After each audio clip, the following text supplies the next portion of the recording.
Nora Blackwood pressed her headphones tighter against her ears, straining to catch every nuance of the signal bleeding through the static. 3 days ago, the radio telescope at Meridian Observatory had picked up something extraordinary, a transmission. That definitely wasn't natural cosmic background radiation, but didn't match any known artificial source either.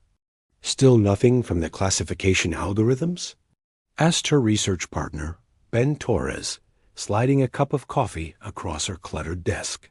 The pattern recognition software keeps crashing, Nora muttered, adjusting the frequency filters for the 100th time. Whatever this is, it's using a modulation technique we've never seen before. The signal came in bursts, each lasting exactly 4.7 seconds, with 2.3-second intervals between them. Mathematical precision that screamed intelligence, but the content remained maddeningly opaque. Nora had run it through every decryption algorithm in their database, treated it as everything from binary code to musical notation, but nothing worked. Maybe we should call it in to SETI, Ben suggested, settling into his chair with his own coffee. Not yet. Nora's fingers flew across her keyboard, isolating different frequency bands. There's something about this signal. It feels personal. Somehow, like it's meant for a specific person, not broadcast to the world. She pulled up the waveform analysis on her secondary monitor. The signal structure was hauntingly beautiful, complex harmonic layers that seemed to pulse with emotion, rather than mere information. If she didn't know better, she'd say it sounded like someone crying. Nora, you've been at this for 18 hours straight, Ben said gently. Maybe some sleep would help clear your head. I can't stop now. Listen to this. She played the latest. Capture through the speakers. The alien harmonics filled the small observation room, ethereal and melancholy. Tell me that doesn't sound like music. Ben frowned, tilting his head. It does have a melodic quality. But if it's music, why is it coming from empty space? Our coordinates put the source somewhere beyond the Andromeda galaxy. Nora had been wondering the same thing. The signal's origin point showed no stars, no planets, nothing but the cosmic void. Either their triangulation was wrong, or something was broadcasting from truly impossible distances. Her computer chimed softly. The new analysis was complete, and Nora's breath caught in her throat. Embedded within the harmonic layers was something she'd missed before, a sub-frequency pattern that looked suspiciously like human speech rhythms. Ben, look at this. She highlighted the spectrogram sections. These intervals match the cadence of spoken English. Syllable timing, pause patterns, even emotional inflection. That's impossible. How could an alien signal match human linguistic patterns? Before Nora could answer, her equipment detected something new. The signal was changing, growing stronger and more focused. The static cleared, revealing underlying tones of heartbreaking beauty. And then, impossibly, she heard something that made her blood run cold. A voice, faint but unmistakable, whispering through the cosmic background radiation in accented English. Please, don't leave me here alone. Ben grabbed her arm. Did you hear that? Nora's hands trembled as she rewound the recording. There it was again, a woman's voice, distant and desperate, speaking words that seemed to reach across impossible gulfs of space and time. I whispered, "Don't leave," the voice continued, clearer now, and she told me why she never could. The transmission cut to static, leaving Nora and Ben staring at each other in stunned silence. After a moment, Nora reached for her secure phone to call the linguistics department at the university. Whatever this was, it was far beyond simple. First contact protocol dot. As she dialed, the signal resumed stronger than ever, carrying within its harmonics the sound of someone weeping across the stars. Marcus Chon Rodriguez had analyzed 17 dead languages, 3 dolphin communication systems, and 1 particularly complex alien trade dialect from the Kepler 442 colony, but nothing had prepared him for this. The audio file Dr. Blackwood had sent over was unlike anything in his xenolinguistic database.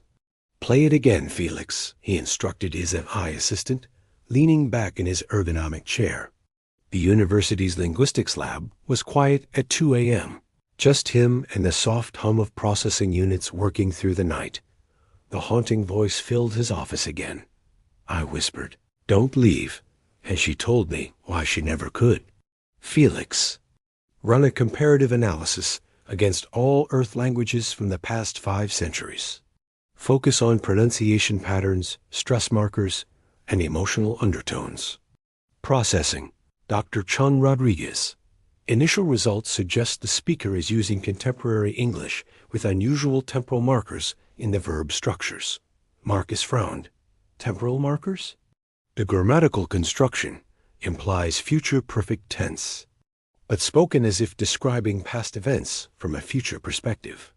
Additionally, there are micro-pauses suggesting the speaker is translating in real time. That was impossible. The signal originated from beyond any known civilization. Yet as Marcus listened more carefully, he began to hear what Felix had detected: tiny hesitations where someone might search for the right word, subtle accent shifts that suggested the speaker's native language wasn't English. He pulled up his linguistic mapping software and began breaking down the voice patterns syllable by syllable. What he found made his coffee grow cold in his cup. "Felix, cross-reference these vocal patterns with missing persons databases from the past decade." Dr. Sean Rodriguez. That seems outside the scope of xenolinguistic analysis. Humor me. 20 minutes later, Felix's results appeared on his screen. Marcus stared at the 97.3% match in disbelief. The voice belonged to Dr. Amelia Reeves, a quantum physicist who had disappeared during an experiment 3 years ago. Her research had involved temporal mechanics and consciousness transfer, highly classified work that had been buried after her disappearance. But Dr. Reeves was dead. Her laboratory had been found destroyed, and the official report blamed an equipment malfunction. Marcus played the recording again, this time listening for specific vocal characteristics. The slight rasp from a childhood injury to her vocal cords mentioned in her medical files. The way she pronounced certain consonants, a speech pattern documented in her lecture recordings. It was definitely her. Dr. Sean Rodriguez. Felix interrupted his thoughts. "I'm detecting additional layers in the transmission. Shall I isolate them?" "Do it." What emerged made Marcus's hands shake. Beneath the main voice was another signal mathematical sequences that corresponded to quantum field equations. Specifically, equations that described the theoretical framework for consciousness transfer across dimensional barriers. He cross-referenced the equations with Dr. Reeves' published work. Perfect match. Marcus reached for his secure line to call his contact at the Temporal Research Division, then stopped. If Amelia Reeves was somehow alive and transmitting from somewhere else, then her disappearance hadn't been an accident. Someone had been trying to silence her work. The recording played again, and this time Marcus heard something new in her voice. Not just desperation, but love. The way she said, "She told me why she never could," carried the weight of profound loss and impossible longing. Felix scanned for additional voices in the transmission. Scanning ... Dr. Sean Rodriguez. There's a second voice, extremely faint. Female. Speaking what appears to be, "This is unusual." What is it? The second voice is speaking English, but the neural patterns suggest the speaker's consciousness is non-human. The syntax structures are mathematically precise in ways that don't occur in organic speech development. Marcus felt pieces of a terrifying puzzle clicking into place. Dr. Reeves hadn't just disappeared. She'd made contact with something. And whatever she'd found had the ability to communicate across impossible distances. He saved all his analysis files to an encrypted drive and wiped his computer's memory. Whatever was happening, he needed to find someone who understood temporal mechanics better than he did Dot as he gathered his things to leave. The transmission resumed with crystal clarity.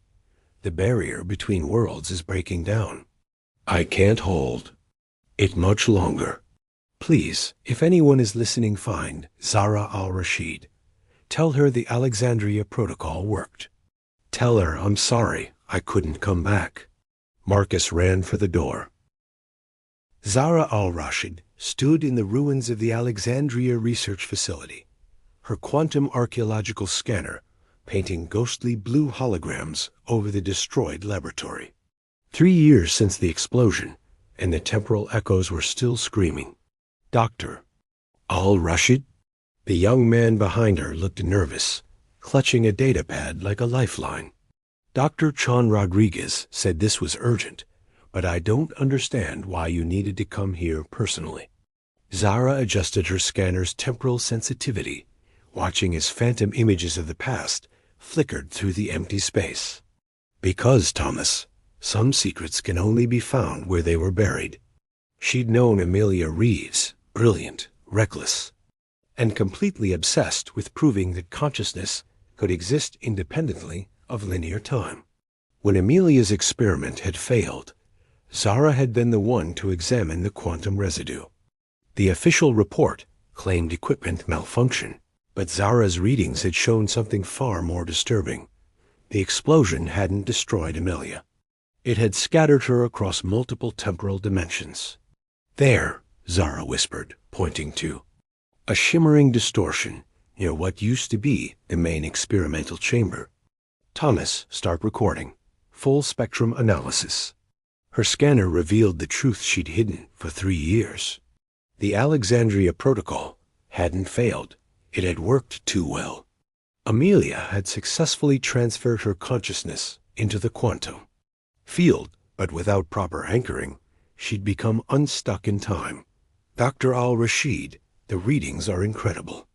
It's like there's an entire parallel timeline overlapping with this location.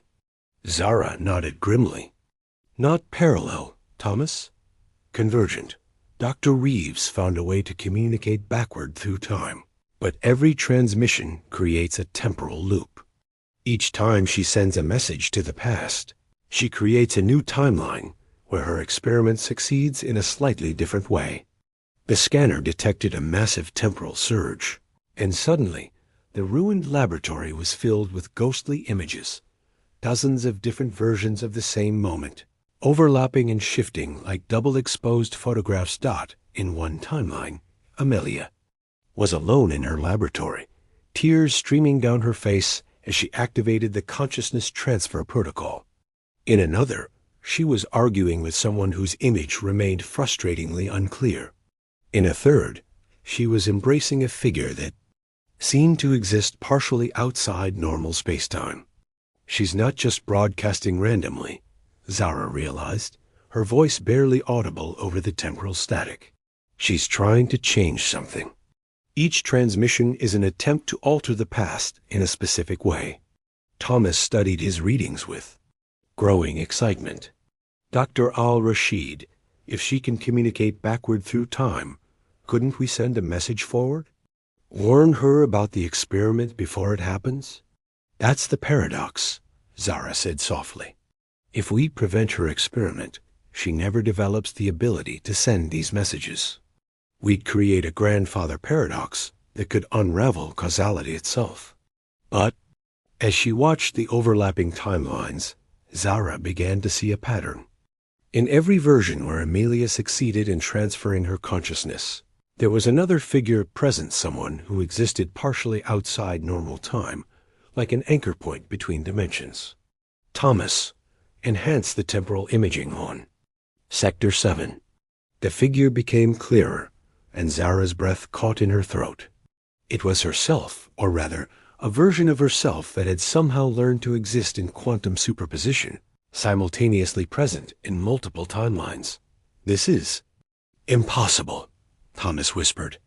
You're seeing yourself in these temporal echoes? Zahra understood now why Amelia's message had specifically mentioned her name.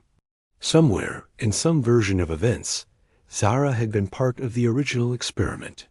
She was the anchor that had allowed Amelia to maintain her consciousness across dimensional barriers. The scanner detected another incoming transmission, stronger than ever before. Amelia's voice filled the ruined laboratory with heartbreaking clarity. Zara, I know you're listening. I've seen the timeline where you help me, where we succeed together. But I've also seen what it costs you. I whispered, don't leave. And you told me why you never could, because anchoring me in the quantum field means sacrificing your own linear existence. Zara felt tears on her cheeks as she realized the full scope of what Amelia was asking. To save her friend, Zara would have to undergo the same consciousness transfer, becoming unstuck in time herself. The choice has to be yours, Amelia's voice continued. But know that if you decide to help me, we'll have forever together, existing. Between moments, watching over the timelines we've created. Thomas grabbed Zara's arm. Dr. Al-Rashid, you can't be considering this. The risks have already been calculated, Zara said quietly. In 17 different timelines, apparently. She looked at the quantum scanner, showing her all the possible futures, all the paths that led to salvation or destruction. In some timelines, she helped Amelia, and they became eternal guardians of temporal stability. In others, she refused, and Amelia remained lost forever, her transmissions eventually tearing holes in spacetime itself. Thomas, contact Dr. Evelyn. Cross at the Temporal Physics Institute. Tell her we need to discuss the possibility of controlled paradox resolution. As her assistant ran to make the call, Zara stood alone among the temporal echoes, watching infinite versions of herself make a same impossible choice. Dr. Evelyn Cross had spent 15 years studying temporal mechanics, but she'd never expected to be sitting across from a woman who claimed to have spoken with the dead. Zara al-Rashid's evidence was compelling, terrifying, and completely impossible. According to everything Evelyn understood about the nature of time. Show me the calculations again, Evelyn said, pushing her glasses up as she studied the quantum field equations, covering every surface of her laboratory walls. Zara activated her holographic display. The consciousness exists in quantum superposition across multiple temporal states. Each transmission backward through time creates a causal loop, but the loops are stabilized by an anchor point, someone who exists simultaneously in all affected timelines. Evelyn traced the mathematical proof with her finger, her heart sinking with each step. It was beautiful, elegant, and utterly catastrophic for linear causality. You're talking about becoming permanently quantum entangled with Dr. Reeves' consciousness. The energy requirements alone would tear a hole in spacetime. Yes, Zara finished.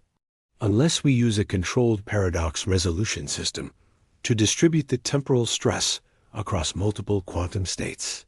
Which doesn't exist. Which I've been designing for the past 3 years, ever since I realized what really happened to Amelia. Evelyn stood and walked to her office window, staring out at the university campus where students went about their normal, linear lives. Zara, even if this worked, even if you successfully anchored Dr. Reeves' consciousness, you'd both be outside normal time. You'd exist in every moment simultaneously, but you'd never be able to truly live in any of them. I know, Zara said quietly. Amelia explained it in her last transmission. We'd be together, but as observers rather than participants. Eternal consciousness without the ability to change anything except the messages we send to the past. Evelyn turned back to face her. Then why are you even considering it? For the first time since arriving, Zara's composed facade cracked slightly. Because in every timeline where I don't help her, the temporal fractures get worse. Her consciousness fragments further, and eventually the quantum field collapses. Not just affecting her, affecting everyone. The barrier between past and future breaks down completely. You're talking about temporal apocalypse. I'm talking about the end of causality itself.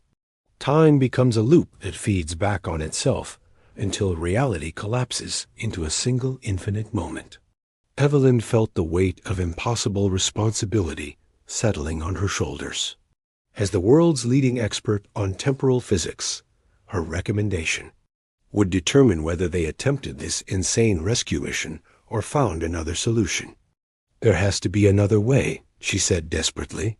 What about consciousness transfer into an artificial substrate? Or temporal isolation chambers? I've run those scenarios. Zara's voice was heavy with exhaustion. Every conventional solution either fails to properly anchor her consciousness or requires more energy than our civilization can produce. The only stable configuration requires a voluntary human anchor who can exist in quantum superposition.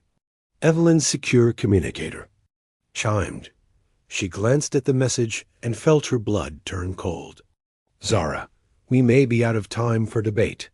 The temporal monitoring station is detecting massive causality fluctuations.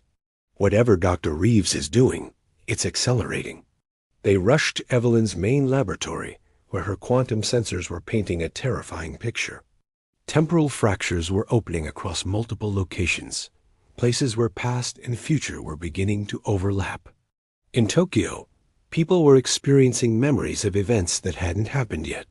In London, historical figures were being spotted on security cameras. In New York, entire city blocks were flickering between different time periods. Dear God, Evelyn whispered, how long until complete temporal collapse? At this rate? Maybe 72 hours. Zara's scanner detected an incoming transmission, and Amelia's voice filled the laboratory with desperate urgency. I can see the fracture spreading. Every timeline where we fail leads to the same ending causality collapse. But there's one more option, one I haven't told you about. Evelyn and Zara exchanged glances as Amelia's voice continued. There's someone else who can help. Someone who understands consciousness transfer better than anyone. Find Jin Watanabe. Tell him the Phoenix Project was right consciousness can be copied, not just moved. The transmission cut to static, leaving them in stunned silence. The Phoenix Project was classified beyond top secret, Evelyn said slowly. If Dr. Reeves knows about it, then she's seen timelines we haven't even imagined yet, Zara finished. Evelyn made her decision. I'll contact Jin Watanabe. But Zara, if this consciousness copying theory is correct, it means there might be a way to save Amelia without sacrificing you. Or, Zara said quietly, it means the sacrifice just got bigger than we realized. As temporal alarms began sounding across the facility, Evelyn wondered if they were trying to save one woman or prevent the end of time itself. Jin Watanabe had been expecting the call for 3 years. Ever since the Phoenix Project had been shut down and classified, he'd known that someday someone would need the technology he'd developed. He just hadn't expected it to involve saving someone from temporal oblivion. Dr. Cross, what you're describing is theoretically possible, he said, studying the quantum field equations on his laboratory screens. But consciousness copying isn't like duplicating a file. There are ethical implications. Jin, Evelyn interrupted, we have less than 60 hours before causality collapses. Ethics become irrelevant if there's no universe left to be ethical in. Through the secure video conference, Jin could see the strain on all their faces. Dr. Al-Rashid looked like she hadn't slept in days, and the temporal physicist beside her doctor. Cross kept glancing nervously at monitors showing reality fractures spreading across the globe. Explain the anchor theory again, Jin said, pulling up his Phoenix Project files. Zara leaned forward. Amelia's consciousness exists in quantum superposition across multiple timelines. To stabilize her, someone needs to serve as an anchor point existing simultaneously in all the timelines where she exists. Traditional methods require the anchor to sacrifice their linear existence. But consciousness copying could theoretically create multiple versions of the anchor, Jin said, understanding dawning. Each version exists in a different timeline, but they're all quantum entangled with the original consciousness. Exactly. But here's the problem. The energy requirements for copying consciousness across multiple quantum states would require every power source on Earth operating at maximum capacity for approximately 18 minutes. Jin ran the calculations through his Phoenix system. The numbers were staggering, but achievable. We'd need to coordinate with every power plant, every fusion reactor, every renewable energy source on the planet. And we'd only get one chance. His secure line chimed with an incoming temporal transmission. Amelia's voice filled his laboratory with heartbreaking clarity. Jin, I've seen the timeline where you help us. I know what it costs you. The Phoenix Project wasn't just about copying consciousness, was it? It was about saving someone you loved. Jin closed his eyes, remembering his wife Elena, lost in the first consciousness transfer experiment. The Phoenix Project had been his attempt to bring her back by creating quantum copies of her final moments. It had failed, but the research had been revolutionary. There's something else, Amelia's voice continued. If we succeed, if you create quantum copies of Zara's consciousness to anchor me across multiple timelines, the process will also restore anyone who's been lost to consciousness transfer experiments, including Elena. Jin's hands trembled as he realized the full implications. She's offering to bring back everyone who died in temporal experiments. Jin, Zara's voice was gentle but urgent. You don't have to decide based on personal motivations. The choice is simple: attempt at consciousness copying and possibly save everyone, or watch reality collapse in 59 hours. But it wasn't that simple. Jin knew the Phoenix Project's true cost. Creating quantum copies of consciousness didn't just require enormous energy. It required someone to guide the process from within the quantum field itself. Someone would have to sacrifice their linear existence to coordinate the copying procedure across multiple timelines. There's something you all don't understand, Jin said quietly. The Phoenix system doesn't just copy consciousness. It requires a quantum navigator to guide each copy to its proper timeline. Someone has to exist outside linear time to coordinate the entire process. The room fell silent as they realized what he was saying. You're talking about 3 people, Evelyn said slowly. Amelia needs an anchor. Zara volunteers to be that anchor. And now you're saying someone needs to navigate the copying process. Jin nodded. I designed the system to require a navigator because consciousness copying across quantum states is like trying to thread a needle in 17 dimensions simultaneously. It can't be automated. Through the transmission, Amelia's voice returned. Jin, I've seen that timeline too. You become the navigator. Zara becomes my anchor. And together, we save everyone who's been lost to temporal experiments. But I've also seen what it means for all of us eternal existence outside time, watching over every moment that ever was or will be.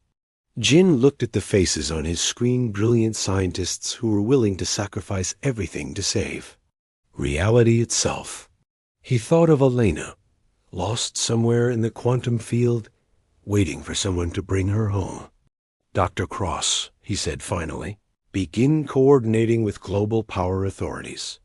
Dr. Al-Rashid, prepare your quantum anchor protocols. We are going to attempt the impossible.